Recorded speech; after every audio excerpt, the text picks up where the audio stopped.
حضرت امام مالک کہتے ہیں میں غریب کا بیٹا تھا. اکثر دین پڑھنے والے غریبوں کے بیٹے ہوتے ہیں. امیروں کے بچے ایف ایس سی پڑھتے ہیں, بی ایس سی پڑھتے ہیں, ٹیکنالوجی پڑھتے ہیں. غریبوں کے بچے دین پڑھتے ہیں اور پھر امیروں کو ممبریاں ملتی ہیں. غریبوں کے بچوں کو اللہ ممبر عطا فرماتا ہے, مصلی رسول اللہ دیتا ہے.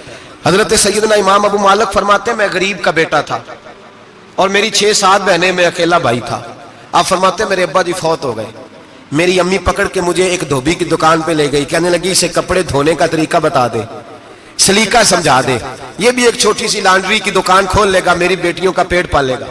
دھوبی کہنے لگا ٹھیک ہے, میں 2-3 درہم بھی دوں گا مہینے کے, اور جب کام سیکھ جائے گا تو تنخواہ بڑھ جائے گی. امام ابو مالک رحمت اللہ علیہ فرماتے ہیں میں بہنوں کے لیے روزی کمانے نکلا, میں بیوہ ماں کے سر پہ بوجھ اتارنے کے لیے نکلا, میں غربت کے عالم میں نکلا. رستے میں امام اعظم کا مدرسہ تھا. فرماتے میں وہاں چمکتے چہرے دیکھتا, لیکن اپنی غربت کو دیکھ کے میں آگے بڑھ جاتا, پریشان ہوتا کہ میں کیسے علم حاصل کروں گا. آپ فرماتے امام صاحب مجھے اکثر دیکھتے. ایک دن امام اعظم باہر نکلے, مجھے کھڑے ہوئے دیکھا تو قریب بلایا, سینے سے لگایا, ماتھا چوما. کیا نام ہے؟ میں نے کہا ابو مالک میرا نام ہے. کہا تمہیں پڑھنے کا شوق ہے؟ کہا بڑا شوق ہے. کہنے لگے چل آ جا پڑھا کر, آ جا مدرسے میں پڑھا کر. کہتے میں سارا دن وہاں پڑھتا, گھر سے کام کرنے آتا, سارا دن امام اعظم کے پاس پڑھتا رہتا. مہینہ آیا تو میری اماں کہنے لگی تنخواہ لاؤ. میں نے کہا امی جی تنخواہ تو وہ دے گا جو ڈیوٹی پہ جاتا ہو, میں تو پڑھنے جاتا ہوں. کہتے اماں گھر سے نکلی اور بڑے غصے کے ساتھ نکلی, کہنے لگی مولوی نے میرا بچہ خراب کر دیا, میرا بچہ خراب کر دیا. میں کام پہ بھیجتی تھی, اس نے کس چکر میں ڈال دیا, مسلوں سے بھی کبھی پیٹ بھرا ہے, کام بھی تو کرنے چاہیے نا. کہتے امام اعظم کے سامنے کھڑی ہوئی. امام صاحب بڑے امیر کبیر آدمی, اربوں خربوں پتی تھی, اور پھر اتنے بڑے عالم فقیر, سارا بغداد, سارا کوفہ, سارا مصر سلوٹ کرتا ہے. بی بی آئی اور تیز جملے, عورتوں کا طریقہ ہوتا ہے. کہنے لگی مولوی تیری سفید داڑھی, تیرا اتنا نام, تجھے خیال ہی نہیں آیا میں بیوہ عورت ہوں, تو نے میرا بچہ خراب کر ڈالا, میری یتیم بچیاں روٹی کہاں سے کھائیں گی, مسلوں سے بھی کبھی پیٹ بھرا ہے. کہتی اتنے سخت جملے کہے, پر قربان جاؤ امام اعظم سنتے رہے اور مسکراتے رہے. کہنے لگے میری غلطی ہے, میری غلطی ہے, میری غلطی ہے, بی بی بھول گیا تھا, غلطی ہو گئی. بی بی کہتے تیری امام صاحب سنتے رہے. جب غصہ اتر گیا تو کہنے لگے اماں تیرا غصہ اتر گیا ہے؟ اتر گیا ہے. کہنے لگے تیرا بیٹا بڑا نیک ہے, تیرا بیٹا بڑا لائق ہے, تو اسے پڑھنے دے. کہنے لگے چپ کر بے مولوی, یہ پڑھے گا تو میں روٹی کہاں سے کھاؤں گی. امام صاحب کہنے لگے مجھے بتائے گی تیرے گھر کا خرچہ کتنا ہے. اس نے ایک لفظ تو ہے 3 دینار کا, ایک روایت ایسی بھی لکھی ہے بزرگوں نے, کہنے لگی 40 درہم ہے. اور اماں کہتی میں نے جان بوجھ کے زیادہ بتائے, حالانکہ میں کناب کا خرچہ کرتی تھی, لیکن جب کھلا ڈلا کرے تو وہ والا خرچہ بتایا. میں نے کہا 40 درہم خرچہ ہے, تو دے گا؟ تو کہتے امام اعظم کہنے لگے اماں تجھے لینے نہیں آنا پڑے گا, پہلی سے پہلے تیرے گھر میں پہنچ جایا کریں گے, یکم سے پہلے آئیں گے. او بھائیو کہاں استاد ملتے ہیں, کہاں استاد ملتے ہیں, کہاں وہ لوگ ملتے ہیں جو دعائیں مانگتے, التجائے کرتے, پیار کرتے. گزر گیا وہ دور, اب تو سوٹ لینے کا دور ہے, مٹھائیاں لینے کا دور ہے, ہاتھ ڈلوانے کا دور آیا ہے. اب کون پوچھتا ہے, اب تو پوچھتے ہیں تو میرے لیے کیا لایا ہے. حضرت سیدنا امام اعظم ابو حنیفہ رحمت اللہ علیہ 1 دن نہیں, 2 دن نہیں, 4 دن نہیں, 5 مہینے نہیں, 20 سال تک, کہنا آسان, بولنا آسان, سننا آسان, 20 سال تک امام ابو مالک کے گھر میں خرچہ دیتے رہے, وہ پڑھتے رہے. اماں کہنے لگی تو میرے بیٹے کو لگا تو لیا ہے, تو پڑھ کے بنے گا کیا. حضرت امام اعظم فرمانے لگے بادشاہوں کے تخت پر بیٹھ کر بادشاہوں کے ساتھ کھانے کھایا کرے گا, ان کے ساتھ بیٹھ کے حلوہ کھائے گا, وقت آئے گا تو دیکھے گی. کہتے ہیں میرے امام انتقال کر گئے, وقت بیت گیا. ہارون رشید نے مجھے بلایا بغداد میں اور کہا میں آپ کو چیف جسٹس بنانے لگا ہوں. کہتے ہیں میں خوشی سے سجدے کرنے لگا, میں چیف جسٹس بنا. میں نے اپنی اماں کو خط لکھا کہ اماں بغداد آ جا, تیرے بیٹے کو اللہ نے بڑی شان عطا کر دی ہے. فرماتے ہیں ہارون رشید کی بیوی بڑی اولیاء کی, علماء کی بڑی فرما بردار تھی, محبت کرنے والی تھی. اس نے حلوہ بنا کے بھیجا, کھانا بنا کے بھیجا. ہارون رشید تخت پہ بیٹھ کے کھانے لگا تو کہنے لگا امام صاحب آپ بھی یہیں آ جائیں میرے ساتھ. کہتے ایک کونے میں وہ بیٹھ گیا, ایک میں بیٹھ گیا, بیچ میں کھانا رکھ لیا. اتنی دیر میں میری اماں بھی پہنچ گئی. 2 لقمے کھائے تھے کہ اماں آ گئی. جب اماں نے مجھے تخت پہ بیٹھے دیکھا, ایک یتیم, ایک لاوارث, ایک بن باپ کا بچہ, وہ کل تک جو بہنوں کے لیے 4 دینار نہیں لا سکتا تھا, تخت پہ بیٹھ کے جب روٹی کھاتے دیکھا تو اماں تڑپ گئی, روئی, چیخیں ماری. میں نے کہا اماں کیا ہوا؟ کہنے لگی بیٹا مجھے تیرا استاد یاد آ گیا ہے، اس نے کئی سال پہلے کہا تھا اسے دین کا علم پڑھنے دے، اسے فقیہ بننے دے، یہ بہت آگے جائے گا۔ دیکھ آج اللہ نے تجھے کتنی شان عطا کی ہے۔ کہا بیٹا یہ کمال تیرا نہیں، یہ امام اعظم ابو حنیفہ کا کمال ہے، یہ ان کا کمال ہے جنہوں نے تمہیں یہاں تک پہنچایا۔ میرے بھائی اپنی پوری زندگی حضرت امام اعظم ابو حنیفہ نے، آج تو اساتذہ کرام، اساتذہ مجھ سے ایک ٹیچر کہنے لگے حضرت جی دل نہیں لگتا، بے سکونی سی ہے، کچھ بتلائیں۔ تو میں نے کہا کلاس میں کوئی یتیم بچہ ڈھونڈ لیں، کوئی لاوارث بچہ ڈھونڈیں، اس کی وردی اپنے ذمے لے لیں، کتابیں اپنے ذمے لے لیں، اس کا خرچہ اپنے ذمے لے لیں، روز جیب میں ٹافیاں ڈال کے جایا کرے کہ غریب کو دینی ہے۔ پر میں 2 مہینے یہ والا وظیفہ بھی پڑھ کے دیکھے، اللہ آپ کو سکون عطا کرے گا۔ یہ بھی کہنے لگے بڑی ٹھنڈک ہوئی ہے، بڑا سکون ملا ہے، بڑی تابعداری۔ میں نے کہا آپ لفظوں سے سکون چاہتے ہیں، وہ لوگ خدمت کر کے سکون لیتے۔ کوفے کا ایک امیر آدمی تھا، پھر غریب ہو گیا۔ غریب، غربت بڑی پریشانی ہے، بڑی پریشانی، بڑی آزمائش۔ غریب بیوقوف اس لیے ہوتا ہے کہ اس کی جیب میں پیسے نہیں ہوتے، غریب مجبور اس لیے ہوتا ہے کہ اس کے پاس ہوتا کچھ نہیں نا، تو ساری آزمائشیں کٹھی آ جاتی۔ غریب آدمی تھا، محنت مزدوری کرتا لیکن پوری نہ ہوتی۔ وہ کہتا ایک دن گلی میں ککڑی بیچنے والا آیا، تو میری ایک بیٹی تھی چھوٹی سی، باقی بچے بڑے تھے، چھوٹی ضد کرنے لگی، کہنے لگی ککڑی کھانی ہے، ککڑی۔ کہتے میں پریشان ہو گیا، دل ٹوٹ گیا، بیٹی نے سوال کیا ہے۔ فرماتے میں نے سوچا کس کے پاس جاؤں، کسی اور کے پاس مجھے سمجھ نہ آیا، میں سیدھا امام اعظم کے پاس چلا گیا۔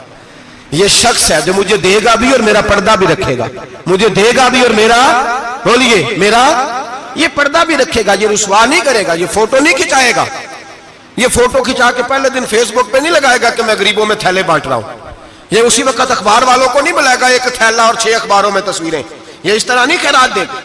حضرت امام اعظم کے پاس گیا تو فرماتے رش بہت زیادہ تھا، میں امام صاحب سے بات ہی نہ کر سکا، واپس آ گیا۔ امام صاحب نے بندہ بھیجا، فرمایا پتہ کر یہ بندہ کسی ضرورت کے لیے آیا تھا، رش کی وجہ سے بات نہیں کر پایا۔ کہتے واپس میرے پیچھے بندہ بھیجا، وہ میرے گھر تک آیا، گھر آ کے اس کو حالات کا پتہ چل گیا، واپس گیا۔ کہتے ہیں 3 تھیلیاں اشرفیوں کی بھر کے امام اعظم لائے اور خود آئے اور رات کے اندھیرے میں آئے اور مجھے تھیلیاں دے کے نا تو میرے آگے ہاتھ باندھ دیے۔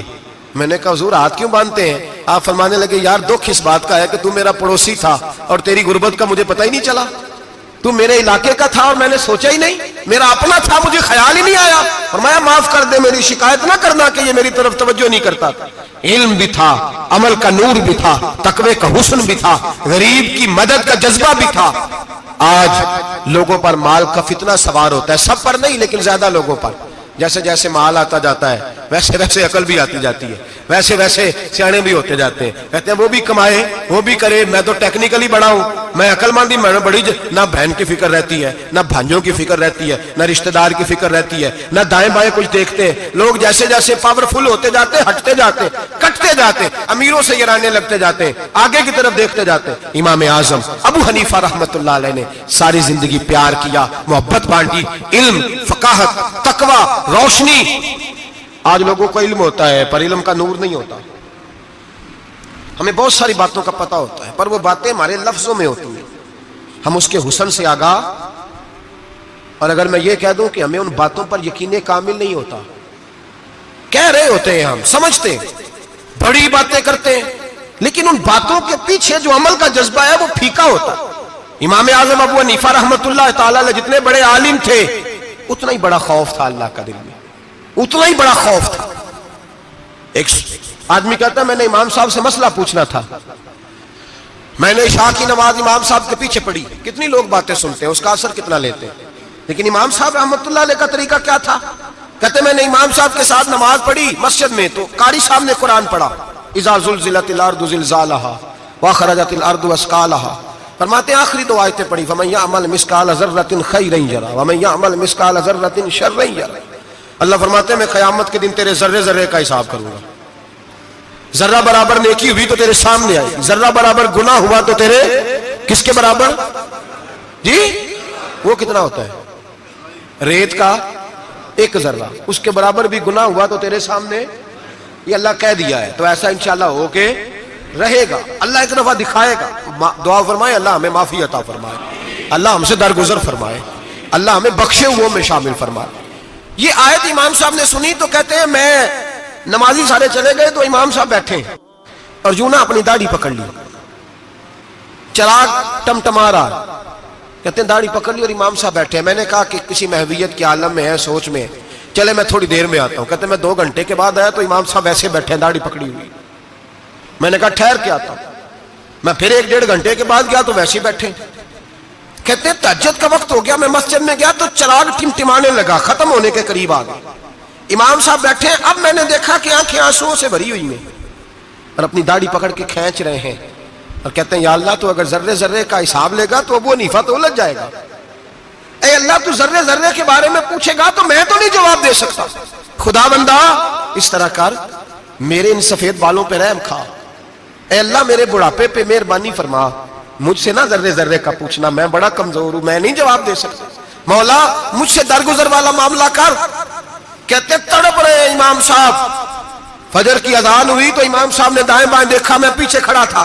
میں نے کہا حضور ساری رات ہی گزر گئی, آپ ایک آیت سن کے پریشان رہے اور میں روزانہ 20 تقریریں سنتا ہوں, درجنوں حدیثیں سنتا ہوں, مجھے تو اثر نہیں ہوتا. آپ فرمانے لگے مجھے تیرے معاملے کا نہیں پتا, لیکن مجھے اگر تو نے دیکھ لیا ہے تو کسی کے ساتھ ذکر نہ کرنا مجھے. اور فرمانے لگے پھر تو نیک آدمی ہوگا, تجھے نہیں خیال آتا, تو میں تو جانتا ہوں من آنم کے من دانم, پتہ سارا ہے سردار دو کی تیانا, میں تو جانتا ہوں نا, مجھے خبر ہے, لہٰذا میں نہیں حساب دے سکتا, تیرا نہیں مجھے پتا. جتنا میرے بھائی علم زیادہ اتنا خوف بھی. حضرت عبداللہ ابن مسعود فرماتے ہیں زیادہ باتیں کرنے والا عالم نہیں ہوتا, اللہ سے زیادہ ڈر جانے والا عالم ہوتا ہے. جو آدمی لمبی چوڑی گفتگو کرے وہ فقیہ نہیں, وہ اللہ سے ڈرنے والا نہیں, بلکہ جس کو وہ بات کرے تو تھوڑی کرے, ڈر کے کرے, خوف کے ساتھ کرے. اللہ کی خشیت جس کے دل میں ہو وہ بڑا عالم ہوتا ہے. حضرت امام اعظم ابو حنیفہ رحمت اللہ علیہ مالدار تھے اور اپنے مال میں سے حصے نکالتے تھے. امام صاحب فرمایا کرتے تھے میں نے چند 1000 درہم رکھ دیے. حضور کس لیے؟ فرمایا لوگوں کو قرضہ دینے کے لیے. نبی پاک صلی اللہ علیہ وسلم نے فرمایا قرضہ لینے والے کو منع کیا ہے, فرمایا قرضہ ایک قید ہے, بغیر مجبوری کے نہ لینا. اب لینے والے بھی احتیاط نہیں کرتے, فٹافٹ قرضے کے پیچھے بھاگتے. بڑی مجبوری ہو تو قرضہ لیں, فرمایا مقروض قیدی ہوتا ہے, قرضہ لینے سے بچو. اور دینے والے کو کیا کہا؟ فرمایا اگر سامنے والا تنگ دست ہو نا, تنگ دست, تو اسے مہلت دو. جتنی تم مہلت دو گے اللہ اتنے ہی پیسے روز صدقہ کرنے کا ثواب عطا فرمائے گا. اگر تنگ. ایک صاحب مجھے کہنے لگے, میں نے رمضان شریف میں نا قرضے کے حوالے سے یا کچھ عرصہ پہلے کسی موقع پر قرض کے حوالے سے کو بات کی. ایک صاحب مجھے کہنے لگے حضرت صاحب جیسے کسی کو لینا ہوئے نا 20,000 تو انہوں ترا کے لئی دے, تو جی 20 کروڑ لینا ہوئے تو پھر نہیں ترایا جاتا. میں نے کہا کیوں؟ کہنے لگے 20,000 والا بندہ ماڑا ہوتا ہے نا, جہاں 20 کروڑ کھا گیا وڈی مگرمچھ ہوتا ہے, انہوں ترایا جا سکتا, وہ دے کے بندے ترلے ہی کر دے, چل بھائی کیویں دے سکنا ہے. وہ جو 20,000 والا نا ماڑا بندہ کہتے تو دینے نے کہ تیرا بندوبست کریے, کہتے چل صاحب جمعرات لے آؤ کسی طریقے. جمعرات ماڑا ہے نا. نبی پاک نے کیا فرمایا؟ حضور نے فرمایا تجھے پتہ چل جائے کہ تنگ دست ہے تو مہلت دے, جتنے دن تو اس سے پیسے نہیں لے گا اتنے ہی پیسے روز صدقہ کرنے کا ثواب دیا جائے.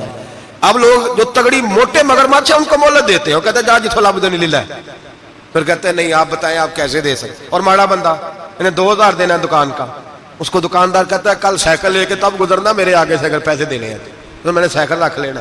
ڈرنا چاہیے اللہ پاک, ہمیں پتہ ہوتا ہے سامنے والا غریب ہے, تنگ دست ہے, مجبور ہے, اسے مہلت دینی. امام صاحب کہتے ہیں میں نے کچھ پیسے رکھے ہوئے تھے, پس منظر یہ تھا کہ غریب لوگ آتے ہیں تو میں ان کی مدد کروں گا.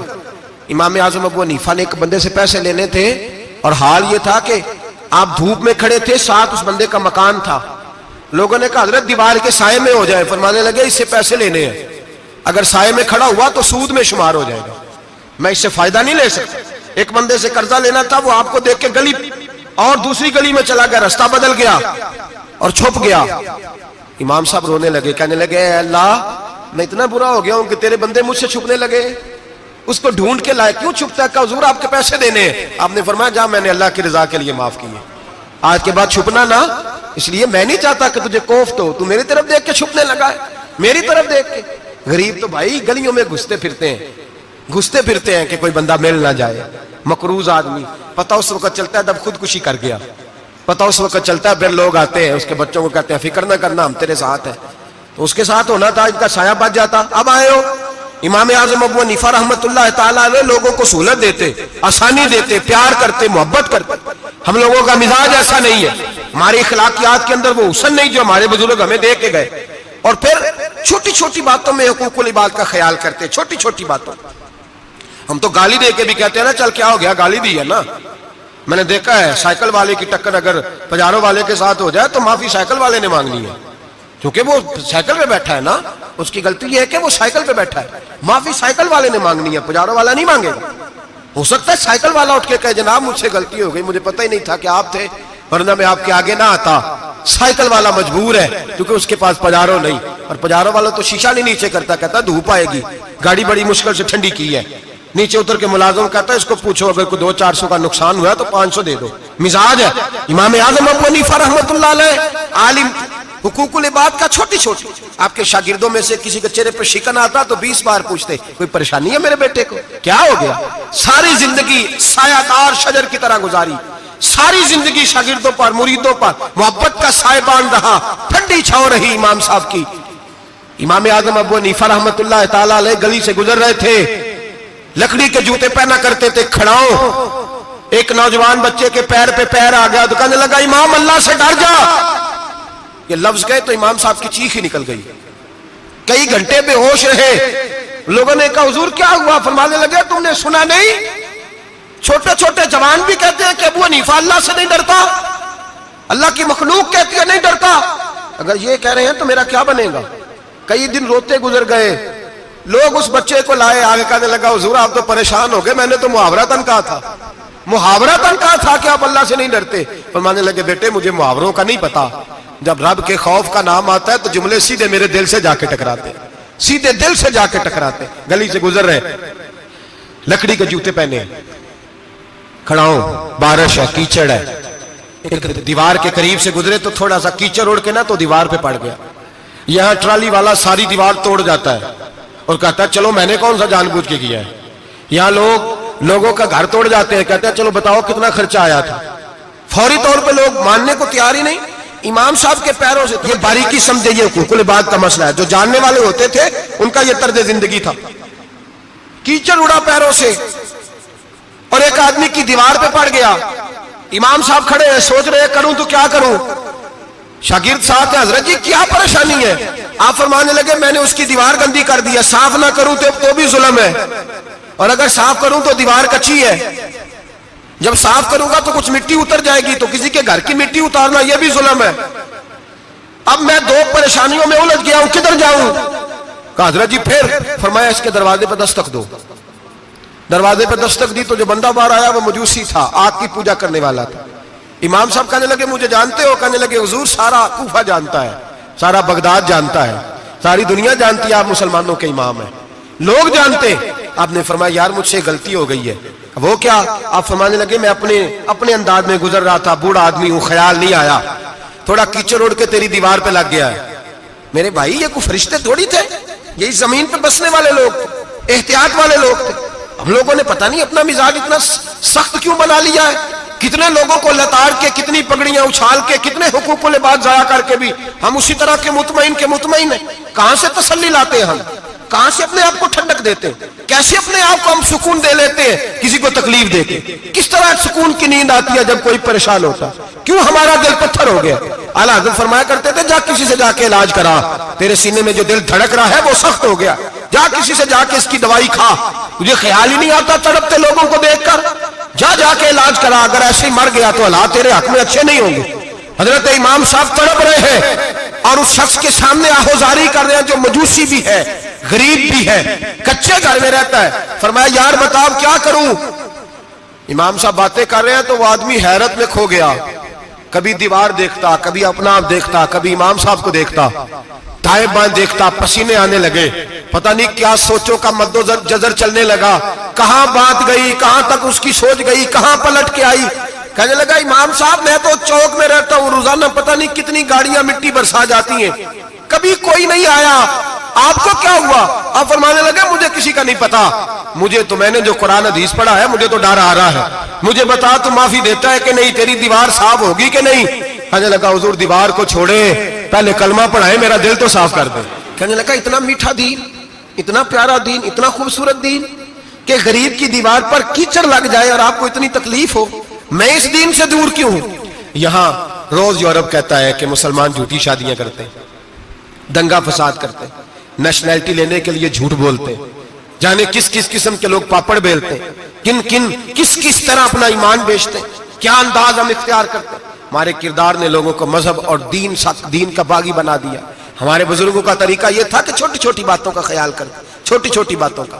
بہت بڑے عالم تھے، یہ ساری نیکیاں تو ان کی سماجی تھی، فلاحی تھی، ان کی معاشرت کی نیکیاں تھی، دنیا داری، لیکن جو ان کا باقی کا معاملہ تھا، 4 لوگ ایسے ہیں جو ہمیشہ قرآن پاک ایک رات میں پڑھا کرتے تھے۔ ان میں پہلا نام حضرت عثمان غنی کا ہے، پورا قرآن پاک۔ دوسرا مولا علی شیر خدا کا ہے۔ تیسرا حضرت سعید بن جبیر کا ہے۔ چوتھے امام اعظم ابو حنیفہ ہیں جو ایک رات میں پورا قرآن پاک پڑھ دیا کرتے ہیں۔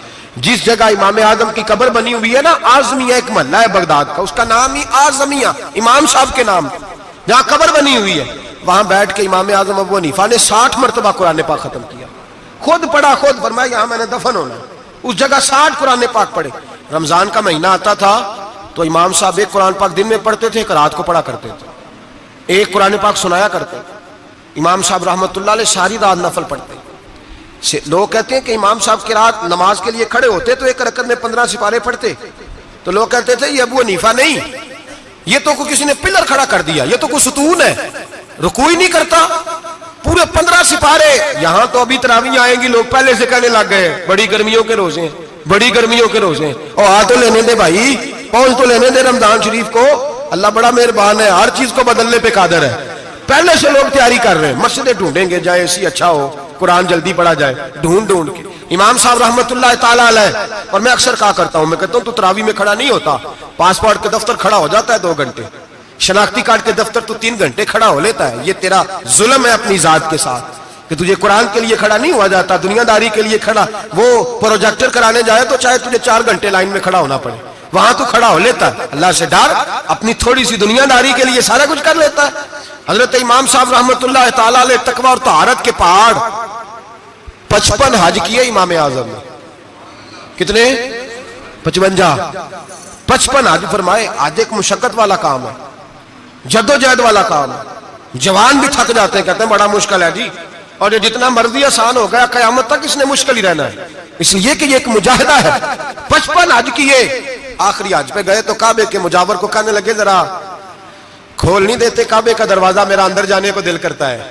اس نے دروازہ کھولا، اندر گئے تو کہنے لگے خدایا، 2 جملے کہے، کہنے لگے اے اللہ، جتنا تو نے مال دیا تھا میں اتنا شکر نہیں ادا کر سکا، اور جتنا تو نے علم دیا تھا میں اتنا عمل نہیں کر سکا، اب بوڑھا ہو گیا ہوں، مہربانی کرنا مجھ سے درگزر والا معاملہ کر، اور اے اللہ اگر تو مجھے بتا دے کہ تو راضی یا ناراض ہے تو میں ذرا سکون سے مر جاؤں۔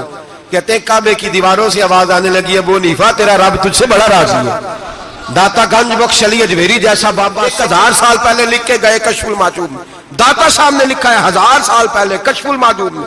داتا صاحب فرماتے ہیں میں حضرت بلال کی قبر پہ حاضری دینے گیا، یعنی 1000 سال پہلے کے مسلمان بھی قبروں پہ مزاروں پہ جایا کرتے تھے۔ داتا صاحب لکھتے ہیں، کہتے ہیں ملک شام میں حضرت بلال حبشی کی قبر پہ حاضری دینے گیا، میں قبر پہ حاضری دے کے تو ساتھ لیٹ گیا، میری آنکھ لگ گئی، مجھے خواب میں نبی پاک کا دیدار نصیب ہوا، گویا حاضری حضرت بلال کی، اور برکت یہ کہ وہاں مجھے مصطفیٰ کا دیدار نصیب ہو رہا ہے۔ فرماتے ہیں نبی پاک میری خواب میں آئے، حضور نے ایک بوڑھے بابے کے گلے میں ہاتھ ڈالا ہوا ہے اور اپنے ساتھ چلا رہے ہیں۔ میں نے عرض کی یا رسول اللہ یہ کون ہے؟ تو نبی پاک نے فرمایا یہ تیرا امام اعظم ابو حنیفہ ہے۔ فرماتے ہیں مجھے سمجھ آ گئی کہ امام اعظم بھٹک اس لیے نہیں سکتے کہ انہیں رسول پاک نے سارا عطا فرمایا ہے، وہ بہک اس لیے نہیں سکتے کہ نبی پاک نے انہیں سارا دیا۔ داتا گنج بخش علی اجمیری رحمت اللہ تعالی علیہ فرماتے ہیں کہ امام صاحب رحمت اللہ تعالی علیہ بہت بڑی شخصیت۔ امام اعظم کا پیغام کیا ہے؟ انہوں نے فقہ بنائی، دین پھیلایا، جتنی بھی میں نے باتیں سنائی سارا پیغام، ایک پیغام ہے امام صاحب۔ امام صاحب رحمت اللہ تعالی علیہ فرماتے ہیں کہ دین پر عمل کرنے والوں کو بھی کسی اچھی صحبت کی ضرورت ہوتی ہے، عمل کرنے والے کو۔ آپ فرماتے ہیں کئی دفعہ عمل کرنے والے کا عمل بھی ٹوٹ جاتا ہے، استقامت نہیں رہتی۔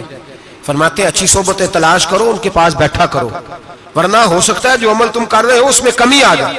جتنا نیک لوگوں سے رابطہ زیادہ رہتا ہے انسان کا دین پر عمل زیادہ رہتا ہے، جتنا نیک لوگوں سے پیچھے ہٹتا ہے اتنا دین سے۔ آپ فرمایا کرتے تھے اگر 2 سال نہ ہوتے جو میں نے امام جعفر صادق کی صحبت میں گزارے تو ابو حنیفہ ہلاک ہو جاتا۔